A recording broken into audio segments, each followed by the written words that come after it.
Bonsoir à toutes et à tous, merci de nous rejoindre en direct sur notre chaîne YouTube pour le Club de l'Hémicycle, comme chaque mois. Je suis très heureux d'accueillir Agnès Pannier-Runacher, la ministre de la Transition écologique, de la biodiversité, de la forêt, de la pêche. J'oublie peut-être la chasse, mais vous en occupez aussi, Agnès. Également, oui. Soyez la bienvenue. Alors, quand j'énonce l'épaisseur de votre portefeuille ministériel, j'ai envie de dire, mais comment est-ce que, lorsqu'on n'a pas de secrétaire d'État, de ministre délégué, on peut s'occuper de tout ça grâce à son cabinet, grâce aux hauts fonctionnaires? Grâce à son cabinet, grâce à ses équipes, grâce à ses opérateurs qui sont puissants et efficaces. Je pense évidemment à l'ADEME en particulier. Alors, on parlera de l'ADEME tout à l'heure, parce qu'elle a été attaquée comme d'autres agences, hein, c'est le grand sport en ce moment. Donc, vous travaillez en fait énormément en ce moment.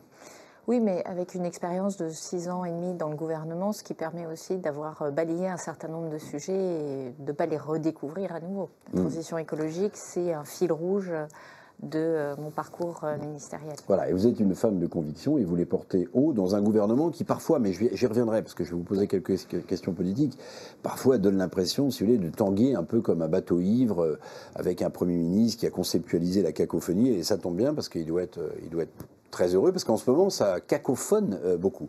Mais je voulais vous poser une question, parce que les Français ont été surpris hier. Alors, une information d'une radio, Europe 1, qui a révélé que le gouvernement s'apprêtait à envoyer des flyers, hein, des petits manuels de survie aux Français. Alors, si j'ai bien compris, hein, mais vous allez me contredire évidemment, on a retiré la connotation militaire, bien que le chef de l'État, dans son adresse à la nation, nous expliquait que la patrie avait besoin de nous, bon, c'est un mot fort, hein, pour plutôt se cibler sur, en cas de crise climatique, ou de crise sanitaire. Ce guide de survie qui n'est pas encore arbitré. Tout à fait. Vous en avez retenu quoi? Vous pouvez nous en dire quoi?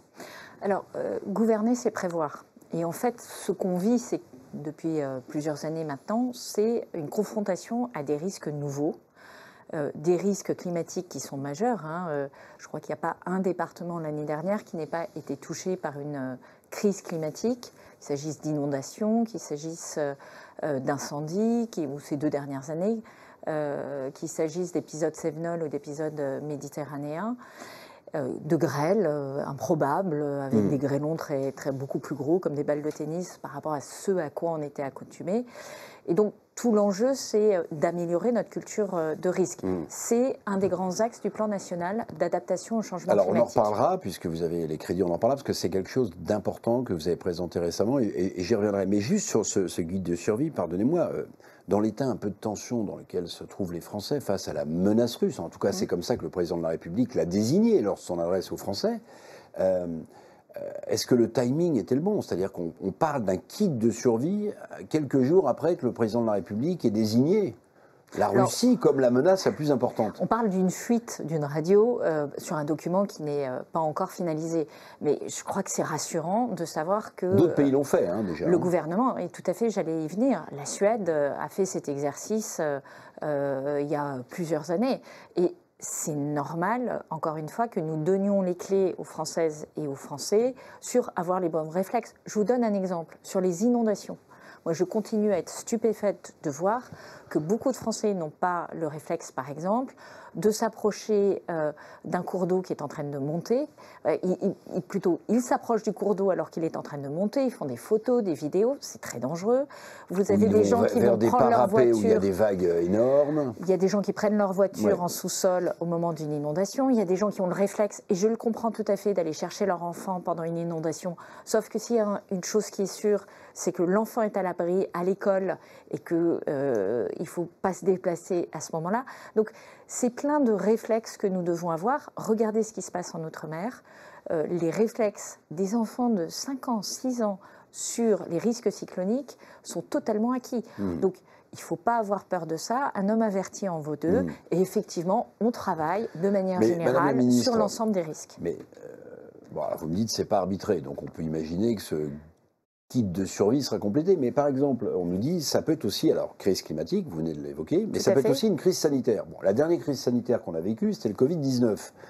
Et là, au-delà du confinement, il y avait la question des masques. Bah, dans ce guide de survie, il n'est pas question de masques, il n'est pas question qu'on achète des masques. Donc, on parle de quelle crise sanitaire? Vous voyez, ça paraît un peu léger, me semble-t-il. Je pense que c'est surtout la restitution qui en est faite qui est légère. Et elle montre aussi que beaucoup d'oppositions ne prennent pas les risques au sérieux. Qui aurait pu imaginer une crise comme celle du Covid ? Qui, il y a encore 2 ans, ou 2 ans et 2 mois, si vous vous souvenez bien, au mois de janvier 2022, le président de la République alertait sur le risque d'agression russe en Ukraine, et toutes les oppositions lui expliquaient qu'il soufflait sur les braises, que ce risque n'existait pas, la main sur le cœur, Marine Le Pen, Jean-Luc Mélenchon. Qu'est-ce qui s'est passé? 2 mois plus tard, l'Ukraine a été envahie. Donc, c'est notre travail où on constate en responsabilité qu'il y a un certain nombre de risques qui deviennent plus mordants. Moi, je le vois dans mon domaine et je crois que tous les Françaises et les Français, sauf à être aveugles ou sourds, le voient bien et il y a des réflexes à développer. C'est valable aussi pour les risques de nature géopolitique, c'est valable pour les risques sanitaires. Il y a aussi les risques industriels qui sont très bien compris et suivis en France, mais qui n'en demeurent pas moins des risques.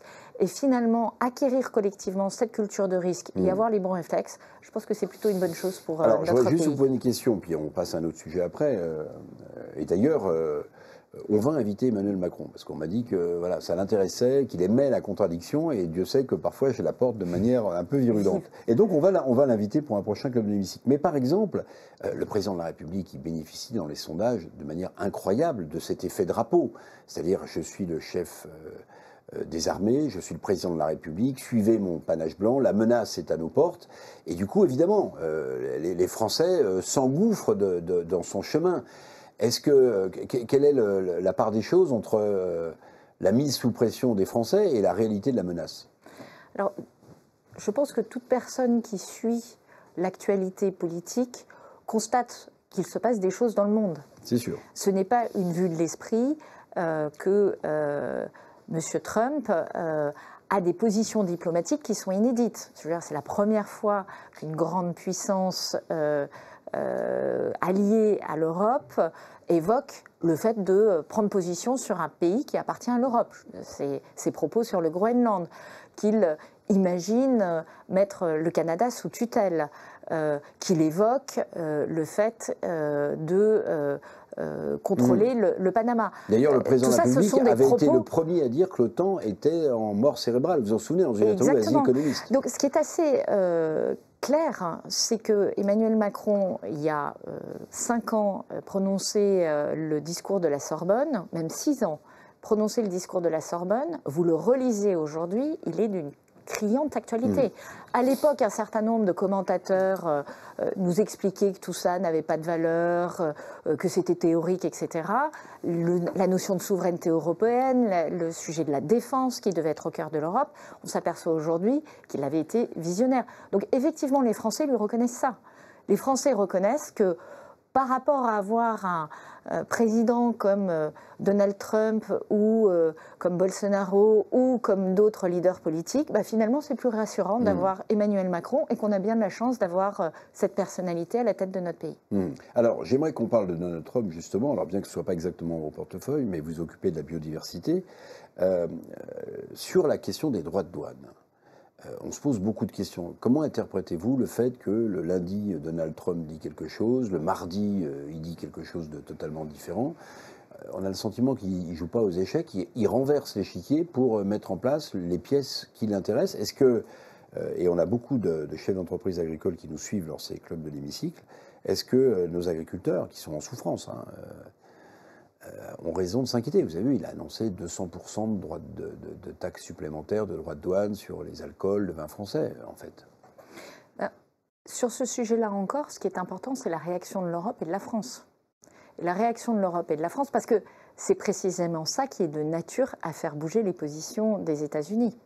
Et la réaction de la France et de l'Europe, c'est de rappeler que les droits de douane, ça n'a jamais fait baisser l'inflation dans le pays qui les met en place. Or, c'est théoriquement l'objectif de Donald Trump. Et on voit à quel point une série de décisions qui ont été prises ces 2 derniers mois ont un impact déjà sur l'économie américaine, un impact sur les valorisations boursières, un impact sur la croissance, un impact sur l'emploi, ce qui n'est pas rien en 2 mois.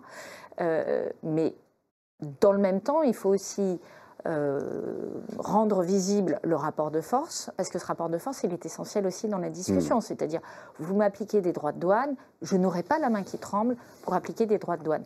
Et ça crée l'espace de négociation, nous sommes tout à fait disposés à négocier et à faire en sorte que ce qui finalement fonctionnait bien en termes de commerce international soit maintenu.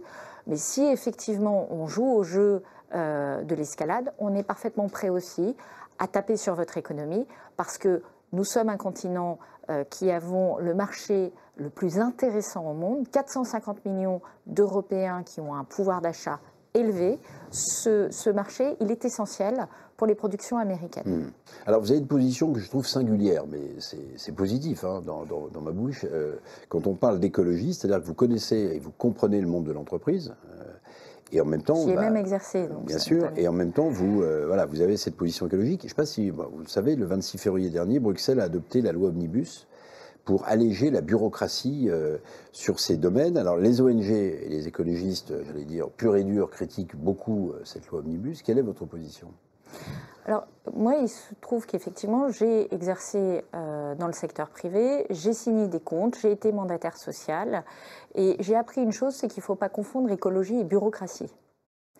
Et j'ai porté le pacte vert, puisque j'étais la ministre qui a conclu les négociations au Conseil européen, environnement, compétitivité et énergie. J'avais la tête de ces 3 Conseil en juin 2022 sur un certain nombre de textes.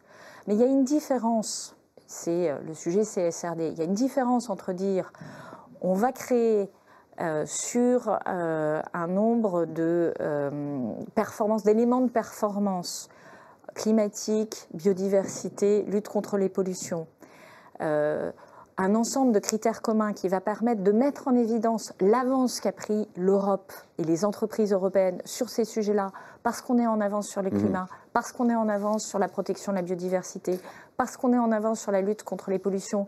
Et ça va nous donner un avantage compétitif par rapport aux autres entreprises, et ça va nous permettre d'avoir accès à de nouveaux investisseurs et finalement de mieux valoriser nos entreprises. Donc ça, c'était la théorie sur laquelle on tombe d'accord en 2022. Et la pratique, c'est 1200 points de contrôle, dont certains demandent des heures et des heures de travail pour finalement perdre celui qui a le reporting. Vous êtes d'accord pour dire perdre le sens du sujet. Que souvent, quand même, la bureaucratie, les changements de normes, les changements de règlements pour les industriels, je vais prendre le cas des industriels français qui essayent de créer de l'emploi dans ce pays, c'est parfois totalement incompréhensible. Il y a une contrainte. Comment est-ce que vous faites la part des choses ? Je le disais, hein, avec positivité. Vous avez une position singulière. Souvent, l'écologie est vue comme une contrainte pour les industriels. Je vous prendrai un exemple tout à l'heure parce que j'avais comme invité il n'y a pas très longtemps Thierry de la Tour d'Artaise, le patron de SEB, sur les PFAS. Mais par exemple, ces gens ne comprennent pas. Ils disent, bon, nous, on va nous astreindre à des normes, avec d'ailleurs le service public qui fait des enquêtes, en mettant de côté d'ailleurs certains témoignages qui ne les arrangeaient pas. Bon, ça, c'est leur problème. Mais ces gens disent, mais attendez, si vous faites ça, en fait, on va avoir massivement des importations d'ustensiles de cuisine qui vont venir d'Asie ailleurs, où personne ne contrôlera rien. Alors, Éric Revel, déjà, sur ce sujet-là... c'est vous qui avez porté à l'Assemblée nationale... Tout à fait. La catastrophe annoncée n'a pas eu lieu. C'est-à-dire que la loi, à aucun moment, n'aborde les ustensiles de cuisine. Je pense que c'est important qu'on le dise. Non, mais vous avez raison. C'est important qu'on le dise, parce que... il y a aussi... Mais c'est vrai aussi pour les textiles, pour les cosmétiques, il y a plein de sujets sur les PFAS. Non, il y en a 2 dans la loi. Il y a les cosmétiques sur lesquels les Français qui font des cosmétiques s'étaient mis d'accord sur le sujet, préalablement, et il y a les textiles où, à nouveau, on crée un avantage compétitif. Et je pense que c'est important de le redire. Mais revenons au fond à l'enjeu principal. Les entreprises sont engagées dans la transition écologique et énergétique. Moi, j'en ai assez d'entendre cette opposition vide, vaine, entre écologie et industrie. C'est pas vrai. D'abord parce que, en matière de transition écologique et énergétique, et la Chine l'a bien compris, c'est un enjeu de guerre économique majeur. Ce qu'on est en train de construire, c'est les filières industrielles qui, demain, auront l'essentiel des parts de marché. Donc, si l'Europe est absente de la construction de ces filières industrielles, ça sera le déclassement. Beaucoup parlent de la question des voitures électriques, mais les voitures électriques, d'une certaine manière, c'est un peu comme la problématique, il y a 30 ans, de la photographie argentique versus la photographie numérique. Face à une transformation qui est en cours, est-ce qu'on prend le train des nouvelles technologies et on est capable d'affirmer, voire de rattraper notre retard, ou est-ce qu'on dit surtout je ne change pas et on voit des parts de marché partir au fur et à mesure? Quand on a lancé avec Bruno Le Maire il y a 7 ans une filière sur les batteries électriques, là où c'était les Chinois et les Coréens qui avaient 90% des parts de marché. Tout le monde nous disait c'est impossible, oui, vous allez vous planter. Aujourd'hui, on a 4 usines qui sortent de terre. Ok, mais là j'ai vu que le géant européen avait fait faillite, j'ai oublié son nom. Northvolt. J'ai vu que, en écoutant certains industriels qui me disent c'est très bien de mettre en place des gigafactories de batteries électriques en Europe, mais en fait la technologie est chinoise, donc en fait ils nous bloquent quand ils veulent sur le développement des futures batteries électriques. Est-ce qu'on n'est pas en train de perdre cette bataille? Et derrière, d'ailleurs, vous avez vu le nombre d'immatriculations en France, en termes de voitures, pour nos constructeurs français, est au plus bas depuis des décennies. Alors, oui, mais c'est des voitures thermiques qui sont parfaitement accessibles. Et donc, ne confondons pas la question de la compétitivité industrielle de manière générale. Je prends souvent l'exemple de Michelin, parce que Michelin l'explique très bien. Michelin montre les questions ou les difficultés qu'ils ont à développer une activité en Europe et en France, compte tenu d'un certain nombre d'enjeux, notamment coût du travail, etc. Et des fermetures, hein, Michelin. Voilà. Michelin, il fabrique des roues. Il y en a 4 sur une voiture électrique, il y en a 4 sur une voiture thermique. Donc, le sujet n'est pas de savoir quelle est la technologie du moteur. Le sujet est de savoir comment on renforce la compétitivité de la plaque industrielle européenne. Je vais jusqu'au bout si je peux. Pardon. Et donc, sur ce sujet-là, vous avez des enjeux de concurrence déloyale et qu'il faut nommer, et sur lequel le gouvernement français a été un des premiers à se mobiliser en pointant les subventions qui étaient données à un certain nombre d'entreprises chinoises, mais c'est vrai dans d'autres pays, en disant à un moment, il faut arrêter de considérer qu'on ouvre notre marché comme si c'était open bar, alors que nos industriels n'ont pas le bénéfice de ces soutiens et de ces aides d'État. Deuxièmement, il faut regarder aussi la compétitivité de notre coût du travail, la compétitivité de nos infrastructures, la compétitivité de nos compétences. Effectivement, la complexité de notre droit. On sait qu'en France, cette complexité pèse sur la compétitivité des entreprises. Et c'est tous ces sujets-là qu'il faut adresser. Et ça n'a rien à voir avec l'écologie. Où la Commission de Bruxelles a mis 35% de droits supplémentaires de taxes sur les voitures chinoises, les Américains ont mis 100%. Là où l'un des principaux problèmes du Michelin, vous le savez mieux que moi, c'est le coût de l'énergie. Quand vous avez l'Inflation Reduction Act aux États-Unis... C'est inexact pour Michelin, si je puis me permettre. Alors attendez, je vais quand même... Pardonnez-moi, je vais finir mon raisonnement. Quand vous avez du gaz de schiste aux États-Unis, évidemment qui est impossible d'exploiter en France, pour les raisons écologiques qu'on connaît, surtout parce qu'on en a la fracturation, ou ailleurs. En fait, quand vous avez l'Inflation Reduction Act aux États-Unis, qui subventionne en fait les délocalisations européennes, plus une énergie qui est extrêmement bon marché, vous parlez de compétitivité des entreprises françaises, mais comment est-ce qu'elles peuvent continuer à rester en France? Vous savez que Volkswagen a délocalisé la fabrication de sa Golf mythique au Mexique, pour se rapprocher de ce centre américain. Comment est-ce qu'on peut lutter? Coût du travail plus élevé qu'ailleurs. Énergie, bon, ça va un peu mieux depuis le discours de Belfort où le président de la République a admis que finalement le nucléaire, c'était pas la pire des choses. Bon, mais comment est-ce qu'on peut lutter? Alors, on va peut-être reprendre certains éléments. Vous parlez de l'Inflation Reduction Act. Ça s'appelle des subventions. Oui, bien sûr. C'est un cadre d'aide d'État. Oui. Donc, c'est bien le sujet que je pose sur la table. C'est pas un sujet. Mais comment on peut empêcher les Américains de faire des aides d'État? C'est pas un sujet de compétitivité économique. C'est un sujet de comment nous, on déploie des politiques industrielles qui, effectivement, assument à un moment qu'on accompagne les entreprises pour monter des sites industriels et pas seulement la recherche et le développement, et pour faire en sorte qu'il y ait des usines. Quand on fait des batteries électriques en France, on met 500 millions d'euros d'aide d'État en France. Donc ça ne s'est pas fait par l'opération du Saint-Esprit. C'est un travail que j'ai mené avec de négociations à la Commission européenne pour obtenir la possibilité de faire ces aides d'État. Les solutions, elles existent. Elles sont à la portée de notre main. Donc comparons ce qui est comparable. Vous avez des politiques industrielles qui sont très assumées aux États-Unis et en Chine. Assumons d'avoir une politique industrielle. Le premier à l'avoir dit d'ailleurs, c'est une fois de plus le président de la République.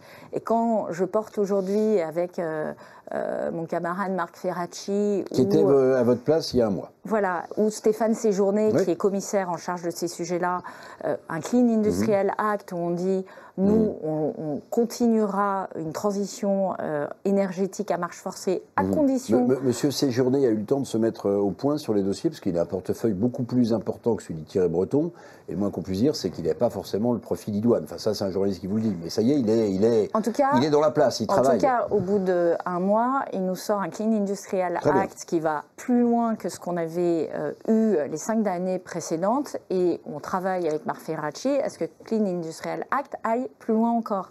Et c'est assumer une politique industrielle et une politique où on accompagne l'implantation de nouveaux sites ou l'extension de nouveaux sites. Et encore une fois, juste reprendre un peu de recul. Il y a 7 ans, on ne créait pas de l'emploi industriel. Et ça faisait depuis les années 80. Est-ce que vous savez que depuis 2000, la seule année entre 2000 et 2016 où on crée de l'emploi industriel, c'est 2002. Il y a une année sur toute la séquence. Depuis 2017, on a recréé l'emploi industriel. Alors là, on traverse un moment difficile. C'est parfaitement exact.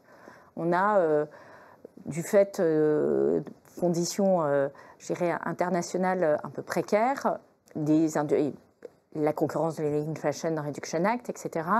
On a des industriels qui nous disent, moi je temporise sur mes investissements parce que je n'ai pas confiance en Europe, je ne suis pas sûre de continuer. La certitude politique, le climat géopolitique, les investissements sont un peu décalés. Hein. Même en France. C'est l'Allemagne qui est en récession. Oui, l'Allemagne est en récession, c'est notre premier partenaire commercial et économique, donc il faut aussi regarder ça. Donc, d'accord. Mais néanmoins, on a recréé l'emploi industriel. Néanmoins, on a ouvert plus de sites qu'on en a fermés. Mais on peut se contenter, pardonnez-moi, mais Agnès Pannier-Runacher, moi je veux bien Choose France, tout ça, j'ai entendu le président de la République, chez BPI, vanter, et parfois obtenir des résultats concrets pour l'investissement. Mais pardonnez-moi, j'ai cru lire, mais peut-être que je me trompe, que en fait, la contribution de l'industrie au PIB français, c'était 10%, c'est-à-dire le niveau de la Grèce.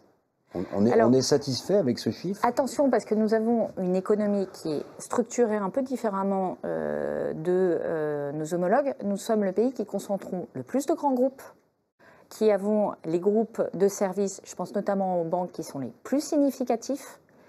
Et on a également les groupes de retail les plus significatifs. Donc, ça ne veut pas dire qu'il y a nécessairement en valeur absolue un recul de l'industrie, mais nous avons effectivement un secteur particulièrement puissant sur les services. Ensuite, si on regarde particulièrement l'industrie, la valeur ajoutée de notre industrie reste à conforter. Ça, c'est une réalité. C'est la politique que l'on porte. Et au niveau européen, on a absolument besoin d'être beaucoup plus assertif, beaucoup plus volontaire sur la politique. Je prends l'exemple du nucléaire, parce que moi, je me suis battue au niveau français depuis 2018. C'est pour ça que je souriais quand vous mentionnez le discours de Belfort. Fort heureusement. C'est le vrai tournant. Le chef de l'État, avant, il nous parlait d'un mix énergétique à 50%, que le nucléaire, il fallait fermer 13 réacteurs après avoir fermé Fessenheim. Et à partir du discours de Belfort, le président de la République s'aperçoit que le nucléaire, c'est peut-être une chance pour la France. Alors, c'est inexact, là aussi. Éric Revel, on va fermer des centrales nucléaires. On va fermer parce qu'elles vont arriver en bout de vie. Et nos centrales nucléaires, à l'origine, ont été construites pour 40 ans. Comme elles ont été construites à la fin des années 70 et au début des années 80. Donc le président de la République a toujours cru au secteur nucléaire. Le secteur nucléaire a toujours été présent dans notre mix énergétique et dans tous les scénarios, il était conforté. Ça, c'est une réalité. Après, la place entre nucléaire et renouvelable a évolué et on a renforcé la valence du nucléaire au fil des années, en fonction aussi des crises qu'on a affrontées, notamment de la crise en Ukraine. J'aimerais vous poser un cas concret, parce que je me souviens d'un débat ici avec Pierre Copé, qui à l'époque était le président de Vinci Autoroute, et qui m'expliquait qu'eux, ils étaient tout à fait prêts à déployer des panneaux solaires le long des friches des autoroutes, tout à fait. Mais qu'ils avaient un problème avec les écologistes, Madame la Ministre, c'est qu'à chaque fois, ils n'avaient pas de chance. Ils tombaient sur la nidification de la mésange à plumes violettes, ils tombaient sur l'espèce rare du merle à bec rouge, et que donc ça prenait un temps infini, qu'il y avait des recours dans tous les sens. Donc vous avez des industriels qui veulent développer du panneau solaire, par exemple, pour les autoroutes françaises, vous le savez, et qui sont dans des batailles juridiques en plus finir. Alors ça, c'est parfaitement exact. Moi, je n'ai pas j'ai un truc d'exact quand même là. J'ai pas un dossier d'énergie renouvelable qui ne soit pas attaqué au contentieux. Ouais. J'ai pas un dossier d'adaptation au changement climatique. Je veux dire, quelque chose qui est essentiel, qui ne soit pas attaqué au contentieux. Et effectivement, on a un vrai sujet aujourd'hui de dézoomer d'abord, c'est-à-dire de dire que toute activité humaine a un impact sur la biodiversité, mais que certaines activités humaines, par exemple celles qui visent à nous sortir de notre dépendance des énergies fossiles, ce qui est un sujet à la fois de pouvoir d'achat, de souveraineté, évidemment. On est dépendant à 99% des énergies fossiles et elles proviennent des États-Unis, de la Russie et du Moyen-Orient, ce qui n'est pas très confortable, on ne va pas se mentir. Et qui est un sujet aussi de création d'emplois, puisque ce qu'on produit chez nous, ça crée de l'emploi, donc, et de décarbonation, donc un sujet climatique. Eh bien, effectivement, on le voit, on a un besoin probablement de simplifier encore les procédures administratives.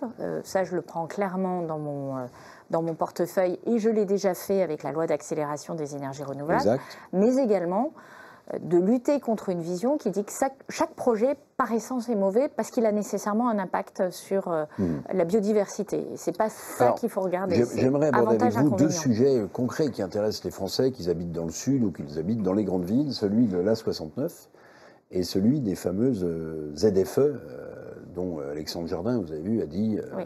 En fait, on est en train de créer une république à plusieurs vitesses. Les gueux, ceux qui n'ont pas les moyens d'acheter une nouvelle voiture, ils resteront en dehors des centres périphériques. Mais je voudrais revenir sur la 69. J'avais lu il y a 15 jours, je crois, une interview de vous dans le JDD, où vous me sembliez pas super à l'aise sur la question de la 69. Donc vous soutenez l'appel de l'État à poursuivre le chantier. Non seulement je le soutiens, mais c'est moi qui l'écris.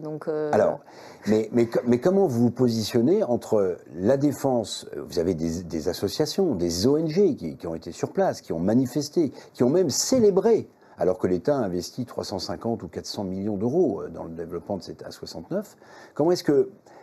C'est pas facile pour la ministre de la Transition écologique, à la fois de donner tort aux ONG, de faire appel avec l'État. La ministre de la Transition écologique, je vous rassure, elle a une opinion propre et elle n'est pas capturée par une clientèle. C'est-à-dire que quand les ONG, par exemple Réseau Action Climat, travaillent sur la sobriété énergétique et ont fait un levier de réponse à la crise énergétique, ils sont les bienvenus et on travaille main dans la main. Mais lorsque des ONG expliquent qu'un projet qui est construit et très largement avancé, sur lequel on a un dossier de compensation environnementale qui est considérable, je vais jusqu'au bout, qui a un dossier de compensation environnementale. On ne sait pas, par exemple, que sur les zones humides, on compense à 1,5 fois ce qui est supprimé. On a un des droits les plus exigeants au monde en matière environnementale. Donc, moi, j'assume totalement de dire, je suis désolée, mais sur ce dossier... Mais là, pourquoi avoir arrêté les chantiers? Pourquoi pas avoir dit ce que vous avez dit en disant « je suis désolé », mais là, on compense intégralement, donc on continue le chantier. Je l'ai dit. Je rappelle qu'il y a une décision de justice. Donc la décision de justice, respectueuse du droit, je suis ministre, donc j'applique le droit. Et nous faisons effectivement présentons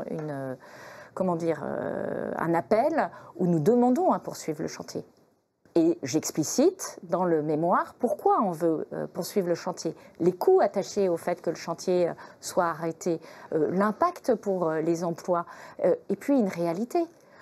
Ce projet, il est défendu par les élus locaux. Évidemment. Les élus locaux, évidemment, ils ont été élus par les habitants. Ils sont, a fortiori dans la démocratie représentative dans laquelle nous vivons, les représentants de l'intérêt général. Au nom de quoi peut-on contester que l'ensemble des élus locaux qui sont bénéficiaires de cette infrastructure, c'est-à-dire ceux qui sont plutôt les plus éloignés de Toulouse, au nom de quoi cela ne serait pas représentatif de l'intérêt général? Je rappelle que la décision de justice dit « ce projet n'est pas un projet d'intérêt général ». Bah si, Bah oui. c'est un projet Bah oui. d'intérêt général. Mais en tout cas, moi, c'est la position que je je ne vais porte pas dans vous la... demander votre dans l'appel. position sur feu l'aéroport de Nantes, mais il y avait eu un référendum populaire qui avait conclu qu'il fallait faire cet aéroport. Bah, finalement, je crois que le président de la République a tranché en disant non, on ne le fera pas. Eh ben, il a tranché en disant non, je ne le ferai Voilà. pas. Je ne rentrerai pas dans ce dossier parce que Non, mais pour le coup, je vous demande- non, mais- je n'étais pas en charge. Non, mais je sais, à c'est pour ça que je ne vous demande l'époque, pas. Mais vous donc, voyez, parfois on demande l'avis au peuple, et puis quand le peuple se prononce, on dit bah finalement non. bah, Bon. là, au cas d'espèce, on a gagné 6 appels sur la 6 appels, 6 décisions de justice. Il y en a une sur laquelle on est effectivement arrêté et on va aller à l'appel. Et ça s'appelle la démocratie. Faire appel d'une décision de sûr. justice, c'est la démocratie.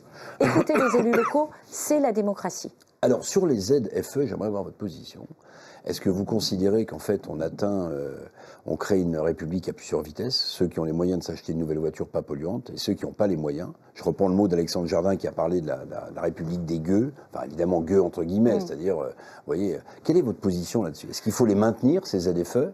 On voit que certaines municipalités reculent un peu sur la mise en place. Alors, je vais vous répondre très clairement parce que moi je suis stupéfaite de l'instrumentalisation qui est faite des zones à faible émission. Parce que j'utilise le terme... de quoi s'agit-il?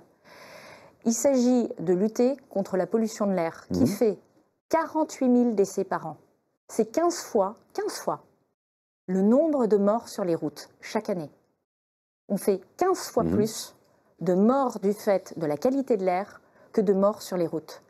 Et la première cause de cette pollution de l'air, c'est la circulation automobile. Donc la science est ma boussole et les faits sont Donc il faut têtus. maintenir les ZFE. Donc oui, il faut maintenir les ZFE, évidemment.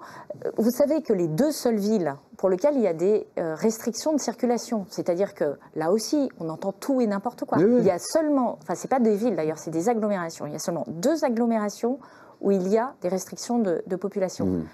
Leur niveau de pollution de l'air est 4 fois supérieur à la recommandation de l'Organisation mondiale de la santé.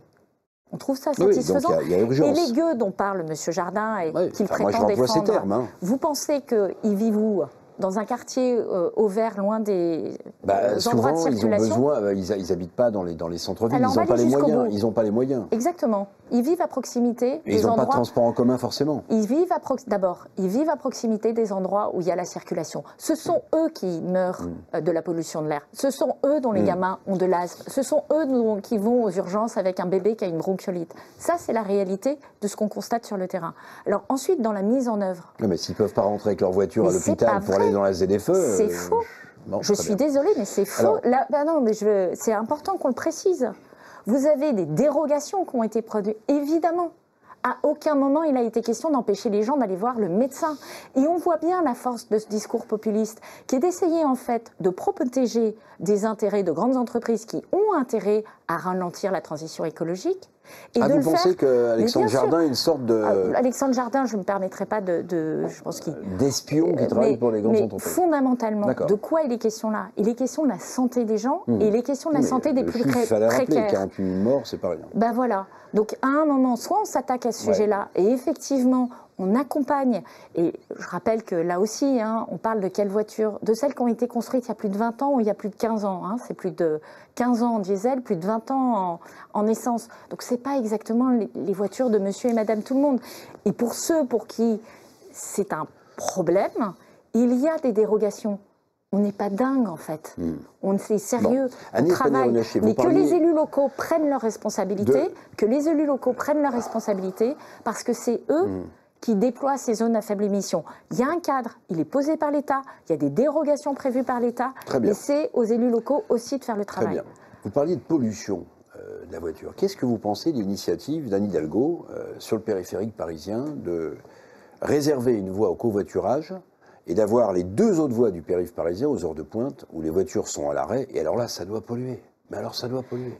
Précisément, moi, ma logique, c'est de regarder ce que ça fait sur le terrain. C'est-à-dire que ce qu'on a reproché à Anne Hidalgo, c'est d'avoir mis en œuvre cette mesure sans avoir réellement fait l'étude d'impact sur est-ce que le ralentissement de la circulation ne crée pas précisément plus d'émissions de gaz à effet de serre et plus de pollution Mais vous lui avez aux demandé particules. peut-être, non? Mais bien sûr qu'on lui a demandé. Et alors, elle va produire des études. Et donc, il nous a été indiqué que tout ça serait disponible, mais elle a peut-être mis la charrue avant les bœufs. Et je le redis, ce qui doit être notre boussole, c'est la science. Alors parfois, et c'est pas l'opinion, et c'est pas le coup politique, et c'est ça qui fait beaucoup de mal. Oui, je suis d'accord, c'est pour ça que je vous pose la question. Mais parfois, les chauffeurs de taxi sont extrêmement taquins. Une fois, je prends un taxi qui me dit, vous savez, depuis qu'Anne Hidalgo n'est plus candidate à sa succession, on circule mieux dans Paris. Alors, je voulais vous interroger aussi sur l'ADEME et sur le fameux Office national de la biodiversité. Français. Parce que vous avez un Premier ministre qui a dit qu'il faut faire le tri dans toutes ces agences, même si d'ailleurs il a donné son agence à lui, à Clément Beaune, au commissariat au plan qui va fusionner avec France Stratégie. Bon, si tout ça ne sert à rien, on se demande pourquoi le Premier ministre a un successeur, mais enfin bon. L'ADEME, beaucoup de critiques sur l'ADEME, et sur l'Office national de la biodiversité, des agriculteurs ont dit, en fait, ils se comportent comme des cow-boys, ils arrivent dans nos exploitations, et voilà, le flingue à la ceinture, et on a la trouille. Quelle est la réalité des services que rend à la République l'ADEME et l'Office national de la biodiversité? Alors, c'est deux opérateurs qui ne font pas du tout le même travail. Du tout, donc, on va commencer par l'ADEME. L'ADEME, c'est la structure qui, en fait, accompagne les collectivités locales, les industriels, dans des projets de décarbonation. Alors, très concrètement, vous avez une industrie qui doit changer son four, passer du gaz à l'électrique. C'est l'ADEME qui instruit le dossier et qui lui donne les fonds qui transitent par chez elle. Donc, l'essentiel des fonds, 92% des fonds de l'ADEME, sont des fonds qui vont directement à des industriels, à des collectivités locales, voire à des Français, sur des projets de transition écologique. Utile, le budget, il ne faut pas le raboter. Moi, ce que je constate, c'est que la rapporteure générale, les Républicains du Sénat, de ce budget, indique très clairement, puisqu'elle est missionnée pour examiner les travaux des agences, que l'économie qu'on peut espérer sur l'ADEME est de l'ordre de 30 millions d'euros. Et vous voyez bien que c'est très très loin du budget de 3,5 milliards d'euros. Peut-être il y avait une arrière-pensée dans les critiques, qui était de récupérer le Grisby. Et quand vous avez un ancien président de région comme Laurent Wauquiez qui exprime que vraiment ça ne va pas du tout l'ADEME, peut-être son idée était de récupérer le Grisby en pensant le gérer au niveau de la région. Mais ça, d'accord, je peux entendre... Mais il n'y a pas de coupe à faire dans les 100 agences qui coûtent 80 milliards d'euros. Mais le Premier ministre l'a dit, il a dit il faut qu'on regarde dans les agences. Éric Revel, vous m'interrogez sur l'ADEME, je vous réponds sur l'ADEME. Des agences, il y en a dans le secteur de la culture, il y en a dans le secteur de la santé, il y en a dans le secteur de l'économie. Il faut faire un peu le ménage là-dedans. Donc il y a certainement des choses à voir. Mais sur l'ADEME, je vous réponds. Et sur l'Office français de la biodiversité, je vais vous répondre aussi. C'était terrible, ce que les agents de la biodiversité ont pris sur la figure pendant des jours et des jours. J'ai entendu des témoignages qui, alors du coup, me bouleversaient dans l'autre sens. C'est scandaleux. Ce qui s'est passé est proprement scandaleux. C'est quoi l'Office français de la biodiversité? C'est la police de l'eau et la police de l'environnement. Ce sont les officiers de police, parce qu'ils ont un statut d'officier de police, qui sont amenés à avoir le plus de personnes armées. Ils font la police de la chasse. C'est en fait les anciens gardes champêtres. Et ce qui est assez piquant, c'est que c'est probablement la police la plus ancienne de notre pays, puisqu'on en retrouve trace dans les années 1400, vous voyez, sous Philippe IV, où vous aviez... ça ne prouve pas qu'ils ont mal évolué. Non, mais ça prouve que ce n'est pas exactement quelque chose qui a été créé par une nuit sans lune il y a 3 ans. Il y a eu des dérapages, il y a eu des bavures, il y a eu des bavures. Ensuite... De quoi il est question? Il est question de contrôle. Les exploitants sont très peu contrôlés, en fait. Exactement. C'est très peu de choses. Alors, une fois tous les... Il y a deux choses, en fait. Et souvent, on mélange un peu. Vous avez des contrôles administratifs qui arrivent, allez, une fois tous les 120 ans par exploitation. Et qui se passent très bien. Vraiment, on a 0,05% de contrôle problématique. Ce sont les statistiques. Et d'ailleurs, les contrôles des exploitations agricoles, c'est 6% des contrôles de l'OFB. Donc, c'est vous dire si c'est pas le sujet. Et puis, vous avez de l'autre côté des contrôles qui sont faits sur dénonciation. Et vous savez que sur dénonciation, vous avez votre voisin qui fait du bruit, vous appelez la police. Là, vous avez votre voisin dont vous estimez qu'il n'a pas bien fait les choses sur l'épandage de ses nitrates ou de son lisier, et vous appelez la police. C'est la même chose. L'OFB vient et fait son constat. Il fait un procès-verbal. Et le procès-verbal suit son cours. Ça peut donner lieu à une amende administrative ou ça peut donner lieu par le procureur à l'ouverture d'une enquête.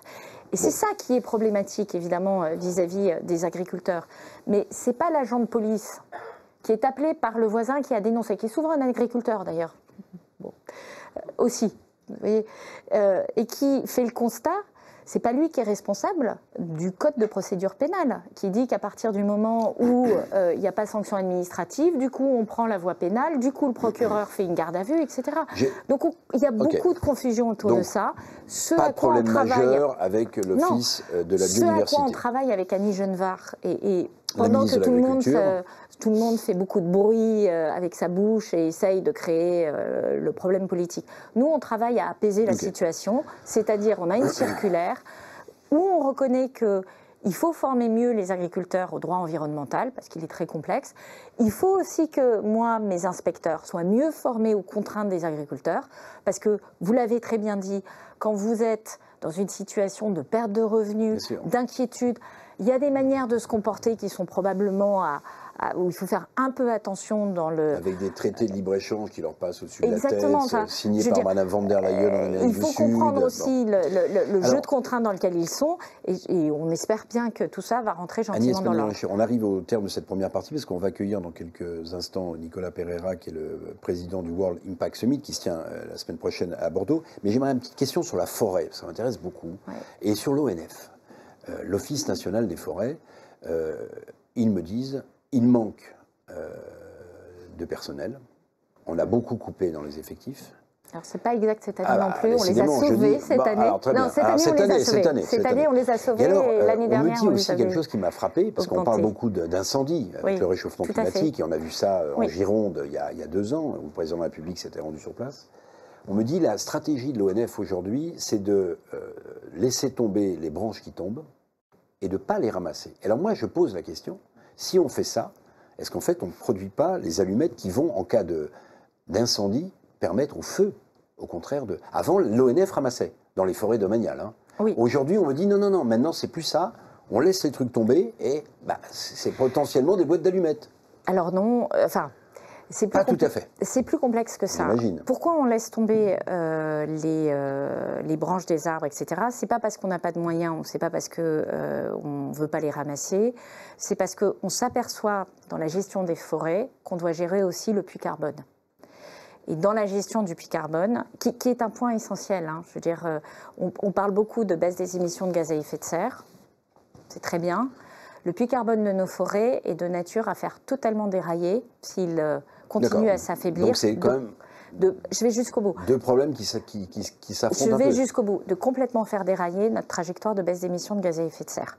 C'est également de nature à faire dérailler notre capacité à gérer l'eau. Et ça, c'est du local.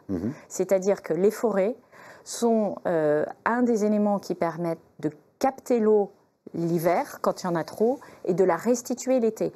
Et dans les épisodes auxquels on va faire face dans les années qui viennent, de succession de trop de pluie, puis trop de sécheresse, ça sera également essentiel, y compris d'ailleurs pour l'agriculture. Ces pratiques, elles sont évidemment pesées au trébuchet par rapport au risque incendie. Vous ne faites pas ça dans des forêts qui sont déjà en stress hydrique. Donc, ce qu'on fait dans le Grand Est n'est pas fait dans les Landes. Donc là encore, on a une stratégie nationale d'incendie qui est spécifique à chaque type de forêt. Les résineux, c'est pas la même chose que les feuillus. On intervient aussi évidemment sur des travaux forestiers et le débroussaillage est obligatoire. Et la majorité des feux démarrent dans l'interface entre les zones habitées et la forêt. D'où la nécessité absolue les parcelles privées ont l'obligation de débroussailler aussi. Exactement, et d'où la nécessité absolue de respecter son obligation de débroussaillage. 2 petites questions, parce que je suis un peu en retard, parce que c'est passionnant, Agnès Pannier-Runacher. Une petite question sur votre plan d'adaptation. Vous avez l'argent ou pas? Parce que le Premier ministre, il coupe dans tous les sens. Vous avez l'argent pour développer ce plan d'adaptation qui a marqué les Français? Je me suis battue pour... Mais vous avez les 1 milliard? Je me suis battue pour avoir mes enveloppes écologiques et j'ai un budget en progression. Un budget en progression par rapport à l'année dernière. Donc ça n'a pas été arbitré sur votre tête. Et j'ai 1,6 milliard d'euros, effectivement, pour le plan national d'adaptation au changement climatique. Parce que derrière cette adaptation au changement climatique et derrière l'écologie de manière plus large, il y a des enjeux de souveraineté qui sont majeurs. Et au moment où la géopolitique tape à la porte, cet enjeu de souveraineté, c'est-à-dire cette capacité à réduire nos risques, à nous rendre plus indépendants face à nos dépendances énergétiques, potentiellement en eau, potentiellement en matières premières critiques, cette capacité à protéger les Françaises et les Français par rapport à des risques qui pourraient survenir de type inondation, etc., ou sur la santé, est absolument essentielle. Donc non, ce n'est pas une variable d'ajustement, mais ça va être un combat de tous les moments, parce que c'est la première année. Puis il faut que j'en ai en 26, en 27 et en 28. Bon courage, bon courage. Dernière question, toute dernière question. Alors hier, vous avez annoncé un truc incroyable, la suppression des couverts, des assiettes en plastique. Oui. Alors est-ce que vous savez que dans certains pays, alors, qui ont cette matière première, on fait beaucoup de bouteilles non plus en plastique, mais avec de la canne à sucre? Oui, ça je sais. Enfin, mais alors, comment vont faire les cantines? Il va falloir qu'ils achètent des couverts en acier, en fait, c'était hier. Hein, cette transformation, elle date de la loi climat résilience de 2019. Elle n'était pas appliquée. Si, bien sûr. Mais c'est justement ça qui est intéressant. Elle a été décidée dans la loi de 2019 pour une mise en œuvre en 2025. La rédaction de la loi est un peu ambiguë, donc elle interdit un certain nombre de contenants plastiques, elle est assez large, et elle est ambiguë spécifiquement sur les assiettes et les couverts. Et la santé a sorti un décret qui dit on exclut, enfin, avec une lecture assez large de cette loi pour l'application au 1er janvier 2025. Et l'industrie du plastique nous a dit halte là, ce n'est pas ce que dit la loi. Elle est beaucoup plus, elle est plus restrictive. Nous, c'est notre interprétation. Donc on a regardé et on s'est dit tiens, on va peut-être voir. On n'a pas envie que le décret soit attaqué, qu'il tombe, que du coup les cantines nous disent on n'y comprend plus rien, vous interdisez, puis votre décret tombe. Parfois les enfants mangeaient avec leurs mains, remarquez. Hein. Exactement. Mais non. Et donc on a fait un texte dont on savait que juridiquement il était inattaquable. Okay. Et on a eu une levée de bouclier. Ah oui. Une levée de bouclier de la part des collectivités locales, de la part des cantines, nous disant mais attendez, c'est ingérable pour nous. C'est pas ça. C'est qu'on veut plus du plastique. Nous, on a compris en 2019 qu'on sortait du plastique. On s'est fait insulter par l'AMF quand même, hein, l'Association des maires de France, en disant c'est terminé le plastique. Il est hors de question que vous preniez cette décision. Nous, on veut rester sur le décret tel qu'il était écrit auparavant. Donc comme on a cette petite incertitude juridique, on va la corriger par la loi, comme ça on aura bien aligné les choses. Mais encore une fois, ce qui est intéressant, c'est que c'est la consultation du public, les cantines et les élus locaux qui nous ont dit « sortez du plastique ». Nous, ça fait longtemps qu'on est prêts. Agnès Pannier-Runacher, merci beaucoup. C'est la fin de cette première partie. J'aimerais qu'on regarde la une de la prochaine revue de l'Hémicycle qui paraît à la fin du mois. Revue que vous connaissez bien, Agnès Pannier-Runacher. C'est une une qui est consacrée aux maires. Hein, et je salue évidemment notre rédacteur en chef, David Revaux-Dallon, les maires, l'angoisse des maires face à ce qu'on appelle l'incendie, c'est-à-dire qu'il y a un manque de vocation absolument incroyable. Il y a des maires qui démissionnent. Il y a dans certaines communes plus de candidats même. Donc en fait, une partie de notre numéro de l'hémicycle du mois de mars est consacrée à cette question qui intéresse, hein, qui interpelle la démocratie française, qui est celle évidemment du renouvellement des maires pour les municipales de 2026. Voilà, j'aimerais qu'on accueille maintenant Nicolas Pereira, le président du World Impact Summit, et qu'on regarde ensemble une petite vidéo. Vous allez découvrir ensemble les deux parrains de cet événement qui se tient la semaine prochaine à Bordeaux. Regardez. Bonjour à tous et à toutes, je suis Bertrand Picard, président de la Fondation Solar Impulse. En 2022, j'ai pu constater de visu à Bordeaux le sérieux et l'importance du World Impact Summit. Et c'est pour ça que cette année, j'ai accepté avec plaisir de le parrainer et de venir. Pourquoi? Parce que c'est un endroit où on parle de solutions davantage que de problèmes. Solutions climatiques, solutions environnementales, solutions qui peuvent également permettre le développement d'une économie qualitative et d'une meilleure qualité de vie. Donc je serai présent, j'y parlerai, j'amènerai aussi des solutions qui ont été labellisées par la Fondation Solar Impulse et je me réjouis beaucoup de vous retrouver les 25 et 26 mars prochains. Bonjour à tous. En tant que présidente et cofondatrice de l'association Spéromarie, ambassadrice Océano-Éducation au sein de l'Institut océanographique de Monaco, je suis extrêmement heureuse et honorée d'être la marraine de la 7e édition du World Impact Summit. Cet événement est une véritable opportunité de rassembler ceux qui œuvrent pour un monde plus durable et solidaire. Et j'en suis fière d'en faire partie. Je vous donne rendez-vous à Bordeaux le 25 et 26 mars à l'Arkea Arena pour une édition exceptionnelle. À très bientôt. Voilà, j'accueille donc Nicolas Pereira, le président du World Impact Summit. Cher Nicolas, bonjour. L'hémicycle sera aussi présent, parce que la transition écologique nous intéresse à Bordeaux pour ce sommet. Alors, de quoi s'agit-il en quelques mots? Puis voilà, vous avez la femme qui décide, la femme qui regarde, la femme qui s'intéresse à ces sujets. Le World Impact Summit de Bordeaux, c'est quoi? Alors, le World Impact Summit, c'est un sommet qui réunit des acteurs politiques, économiques, institutionnels autour des grands enjeux de la transition écologique et sociale. Avec un regard, et c'est ce que disait Bertrand Piccard, un regard axé sur les solutions, l'optimisme des solutions plutôt que le pessimisme de l'environnement actuel, des géopolitiques notamment. Donc résolument tourné vers l'envie d'agir pour la transition écologique. Et effectivement, on réunit ces acteurs qui sont à la fois des maires, des collectivités, des institutionnels. L'ADEME, l'OFB, qu'on mentionnait tout à l'heure, participent à l'événement, et des entreprises qui sont, à notre sens, un des maillons essentiels de la mise en œuvre de la transition écologique et de sa réussite.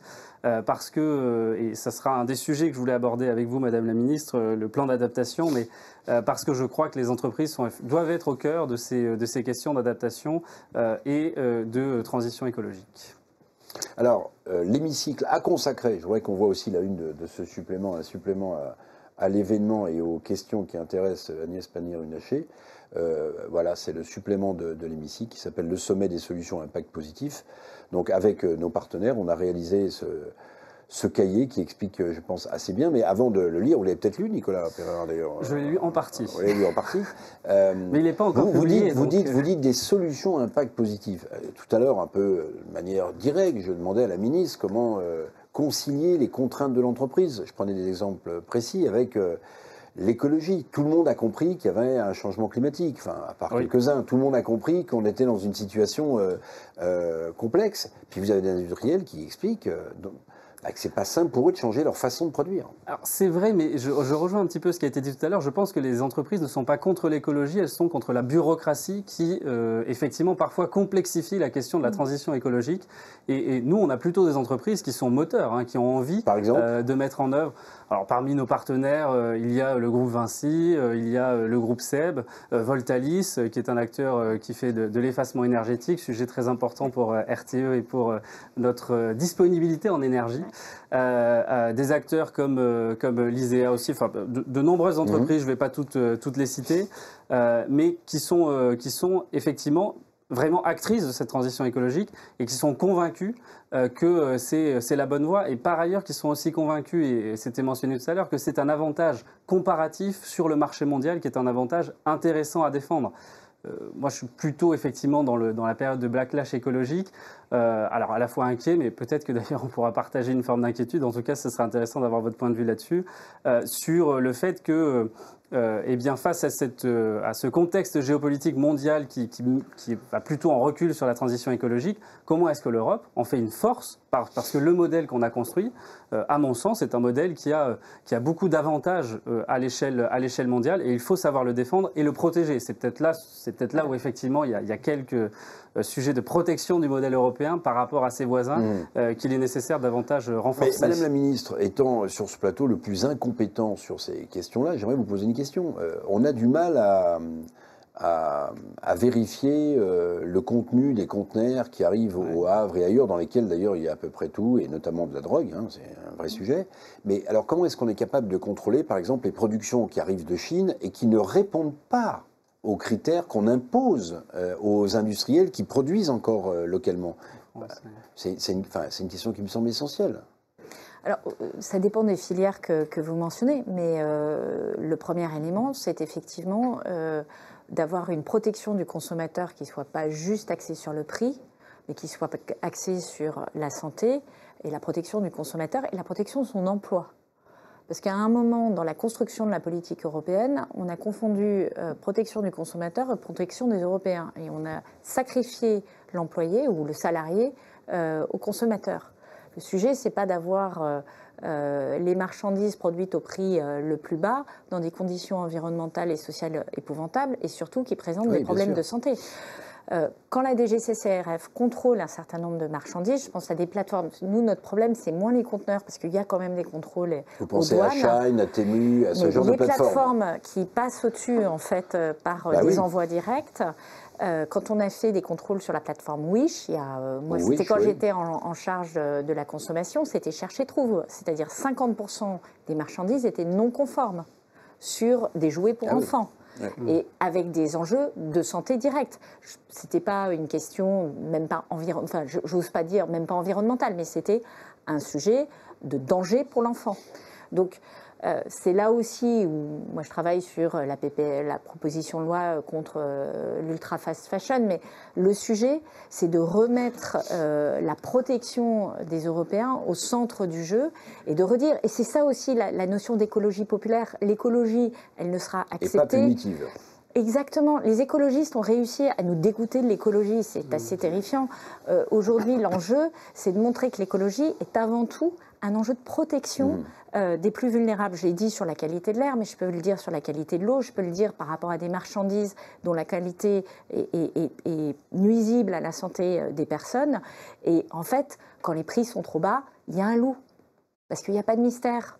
Vous ne produisez pas des produits certifiés de qualité et sans risque pour la santé. Est-ce que la bataille n'est pas perdue? Est-ce que la bataille n'est pas perdue? Moi, je vais les citer, les plateformes. C'est pas votre job de les citer, mais moi, je les cite. Shine et Temu, par exemple. Ou on dit Chine, d'ailleurs. Je pense qu'on dit Shine ou Chine. Bon. Enfin, je veux dire, ils ont une espèce de turnover de produits tous les jours différents proposés, où évidemment, le type qui va acheter une montre à 5 €, il sait très bien qu'il y a un problème. Mais comment est-ce qu'on va... Ça arrive directement chez le consommateur en France, livré par le sujet, effectivement, c'est d'informer déjà le consommateur, c'est-à-dire de lui dire la vérité sur ce qu'il achète, et notamment sur les enjeux de santé, parce que malheureusement, il n'a pas forcément cette notion-là, et c'est de le protéger sur ça. Après, c'est son libre choix. Et puis, c'est de travailler sur le pouvoir d'achat. Nos grands-parents avaient l'habitude de dire « j'ai pas les moyens d'acheter bon marché parce qu'en fait, un t-shirt qui au 3e lavage est à mettre à la poubelle, c'est pas certain que ce soit bon pour votre pouvoir d'achat. » Sur Chine, Madame la Ministre, vous n'êtes pas obligée de me répondre, parce que celle-ci, vous n'allez pas l'aimer. Mais ça vous a pas fait un peu mal au cœur de voir qu'un ancien ministre de l'Intérieur rejoignait une plateforme comme Chine pour en faire le lobbying? Moi, je ne juge pas des métiers des uns et des autres. Mais ce qui est sûr, c'est que moi, j'ai une conviction. Si on a des convictions, on les défend jusqu'au bout. L'enjeu qui est derrière, par exemple, la lutte contre l'ultra fast fashion, c'est nos emplois dans le textile, c'est les petits commerces des villes. Et c'est également même la périphérie, les commerces en périphérie des villes, c'est-à-dire ceux qui ont fragilisé les petits commerces dans les villes. Et c'est l'emploi. C'est ça qui est au cœur du sujet. Et lorsque vous regardez la manière... Moi, j'ai été élue dans le département du Pas-de-Calais. Je suis dans le département où la représentation... Un des départements où le vote Rassemblement national est le plus élevé en France. Je suis partie à la bataille en 2024, c'était primo-élu, dans un contexte qui était épouvantable. Quand j'ai fait du porte-à-porte chez les gens, je m'aperçois à quel point, en fait, ils adhèrent à cette vision-là. Mais en même temps, il y a cette promesse d'avoir accès à de la consommation qui est très, très attrayante. Sauf que si on leur dit le vrai coût pour la santé, le vrai coût pour l'emploi, le vrai coût pour la vie de leur village, en fait, monsieur, vous voyez les magasins partir, vous voyez le visage qui est en train de se mourir, il y a une réponse à ça, elle est collective. Madame la Ministre, là, les gens échangent de discours. Après, je vous laisse parler, mais... Il y a un vrai problème de pouvoir d'achat quand même dans ce pays. Je regardais là, l'étude sort demain, les dépenses contraintes, c'est-à-dire loyer, transport, assurance. Numérique, c'est 1 400 et quelques euros. Le salaire moyen chez un employé, c'est 1 900 euros. Donc les dépenses contraintes, c'est celles... vous ne pouvez pas passer... Alors le numérique, vous pouvez vous passer, et encore, un téléphone. Non. Vous ne pouvez pas vous passer. Qui aujourd'hui, qui a 2 enfants, il y a un problème de pouvoir d'achat. Comment vouloir à des gens qui vont acheter des produits pas chers? Mais vous avez complètement raison. Mais le pouvoir d'achat passe aussi par l'écologie. Tout le travail que, par exemple, on parle du numérique, on est les champions européens, peut-être même du monde, du reconditionnement de téléphones et d'ordinateurs. C'est une mesure de pouvoir d'achat et c'est une mesure de baisse des émissions de gaz à effet de serre ultra efficace. Et en plus, ça crée de l'emploi, ça tombe plutôt bien. Donc, des réponses, et j'aime beaucoup ce que vous dites. En fait, l'écologie, il faut le regarder quand même du côté de verre à moitié plein. On n'entend que des idées de fin du monde, d'impact sur le pouvoir d'achat, de problèmes sur la santé. Mais en 7 ans, on a fait un chemin considérable. Qui sait, par exemple, que nous avons baissé dans ce pays les émissions de gaz à effet de serre de 20% en 7 ans. On les a baissées de 30% en 35 ans. C'est-à-dire que sur les 7 dernières années, on fait 2 fois plus que sur les 20 premières années quasiment. Alors, je veux dire, c'est quand même un vrai... Enfin, célébrons ça. C'est vrai que l'industrie, elle a baissé ses émissions de gaz à effet de serre de 50%. Et la France, pour le coup, à l'échelle européenne, est plutôt en avance. Donc, du coup, on est plutôt un modèle. Plutôt pas mal. Et on est exceptionnel en énergie. Alors, le sujet sur lequel je voulais revenir, parce qu'on en a parlé très rapidement tout à l'heure, c'est le sujet du plan d'adaptation. Donc, il y a 1,6 milliard sur cette question-là. La France se prépare potentiellement à plus 4 degrés. En tout cas, si tout va bien et si les États respectent leurs engagements aujourd'hui. Voilà, il faut préciser que ça inclut le fait que la France atteint la neutralité climatique en 2050. C'est-à-dire que ce n'est pas un scénario de renoncement, c'est un scénario sur la base des engagements de tous les États dans le monde. Et qui tient compte du fait que par notre géographie, notre latitude, ça se réchauffe plus vite en France qu'ailleurs. Effectivement, puisque c'est sur un réchauffement à 2,6 au niveau mondial et nous, c'est 4 degrés en France, puisque en effet, à notre latitude, ça augmente davantage. Alors, est-ce que dans le contexte actuel, vous n'êtes pas comme beaucoup d'écologistes un peu pessimistes par rapport à justement alors ce plan d'adaptation 1,6 milliard? J'ai l'impression que, alors c'est la première année, comment est-ce qu'on prépare la France à plus 4 degrés et qu'est-ce que c'est une France à plus 4 degrés sur les infrastructures, vivre en ville, l'agriculture, les ressources en eau? Tous ces sujets-là qui vont devoir être anticipés, alors c'est plus 4 degrés, c'est pas demain. Mais c'est en 2100, ça nous laisse 75 ans pour nous adapter. Mais c'est peu pour transformer globalement nos infrastructures, nos villes, etc. Alors c'est quoi une France à plus 4 degrés et comment est-ce qu'on assure le financement de cette transformation sur les 30, 40 prochaines années? Alors, la première chose, c'est que vous le savez, le coût de l'inaction est bien plus élevé que le coût de l'action. C'est-à-dire qu'il n'y a aucun doute sur le fait que repositionner nos investissements, je pense notamment aux investissements des collectivités locales, sur les enjeux d'adaptation et de baisse d'émissions de gaz à effet de serre, c'est, d'un point de vue de rentabilité d'utilisation des finances publiques, gagnant à peu près certainement.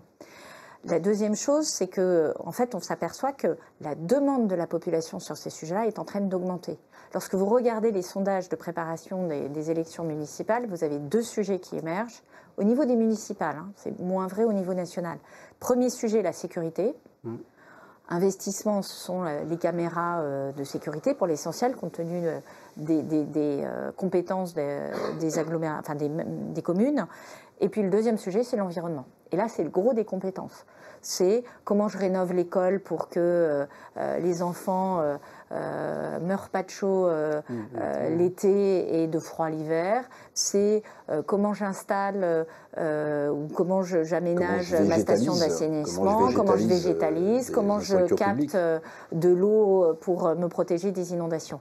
Et ce qui est intéressant, c'est que des solutions qui vont dans le sens de l'adaptation au changement climatique sont aussi des solutions de baisse des émissions de gaz à effet de serre ou des solutions de baisse de la pollution ou des solutions de lutte contre l'effondrement de la biodiversité.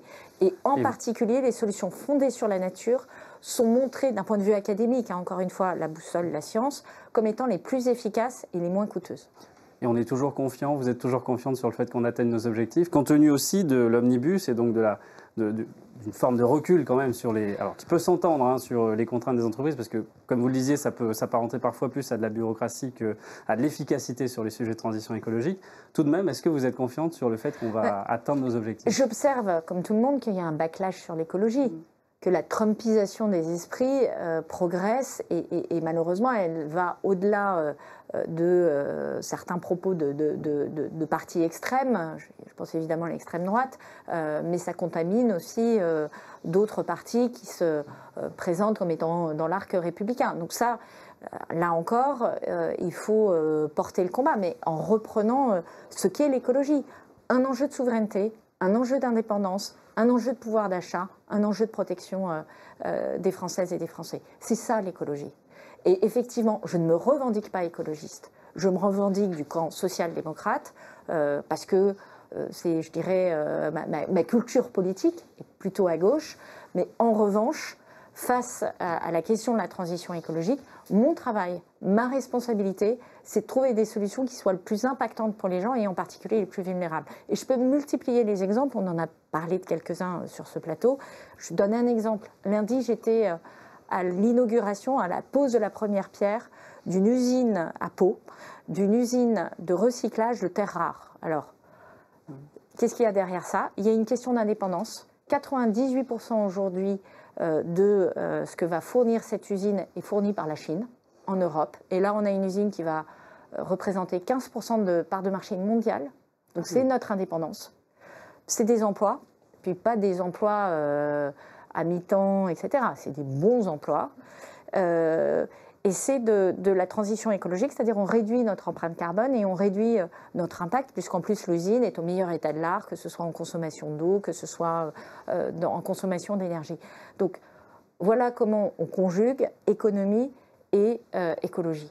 Et comment est-ce qu'on permet... alors ça, c'est un sujet... Nous, sur le World Impact Summit, on réunit énormément de solutions, qui sont des exposants qui viennent présenter des solutions, des petites entreprises, des grandes, parfois des petites qui rencontrent des grandes. Et on avait notamment le témoignage de... Je vais les reciter, mais du groupe Vinci. C'est dans la construction, par exemple, on identifie plein de solutions, mais en fait, la réglementation ne nous permet absolument pas de les utiliser.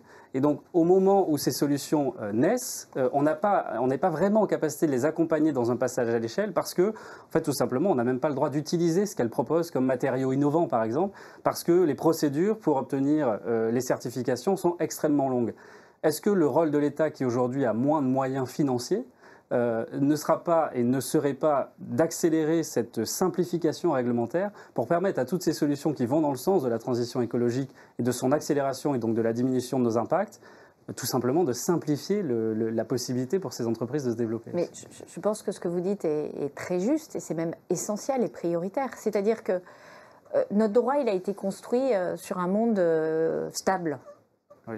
La transformation que nous vivons, elle va à toute allure avec, vous le dites très bien, des innovations assez bluffantes, qui sont des vraies solutions, qui sont en plus potentiellement compétitives en termes de coûts, et sur lesquelles on bloque parce que, en fait, on est sur des réglementations qui ont été écrites pour des objets qui duraient 30 ans, 40 ans, 50 ans. Donc, on n'y est plus.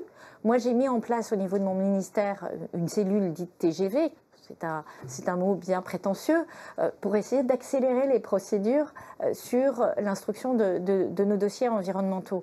Et je souhaite effectivement porter des agendas de simplification majeurs, et notamment des espaces d'expérimentation. Parce qu'effectivement, il y a des startups, on est complètement... C'est un moment passionnant, si on regarde, si on prend un peu de hauteur, c'est un moment totalement passionnant en termes d'innovation, en termes de solutions, des entreprises qui sont en train d'émerger et de constituer des vrais modèles d'affaires en quelques années. Quand on regarde les progrès qu'on a fait en matière énergétique en 5 ans, on ne parlait pas de tous les sujets aujourd'hui, de pilotage, etc., de la flexibilité, ce que fait Voltalis, ce que vous aviez mentionné. Donc, c'est aussi ça qu'il faut pouvoir accompagner. Et oui, c'est probablement une des grandes fonctions étatiques aujourd'hui d'être capable de craquer, de vraiment laisser un espace d'innovation et d'accélération de l'adoption de nouvelles solutions. Et c'est assez contraire à notre culture administrative, historique, parce que c'est plus déconcentré, parce qu'il faut lâcher prise, parce qu'il faut accepter de se tromper. Merci beaucoup Agnès Pannier-Runacher d'avoir honoré de votre présence, Madame la Ministre, ce club de l'hémicycle. Merci Nicolas Pereira. Bon World Impact Summit. Rendez-vous la semaine prochaine. À Bordeaux, rendez-vous 25 la semaine prochaine. La rédaction de l'hémicycle y sera. Merci beaucoup à vous de nous avoir suivis. Vous allez retrouver tous les contenus importants de la ministre Pannier-Runacher sur les réseaux sociaux habituels. Et puis, j'en profite pour relancer mon invitation au chef de l'État, puisqu'on m'a dit qu'il était intéressé. Donc, il y aura des chefs d'entreprise, Monsieur le Président de la République. N'hésitez pas, vous serez bien accueillis. On mettra un peu plus de clim, peut-être que la sécurité nous y obligera. En tout cas, vous êtes évidemment le bienvenu. Merci à tous de nous avoir suivis et à très bientôt, le mois prochain, pour un nouveau club de l'hémicycle. Merci beaucoup.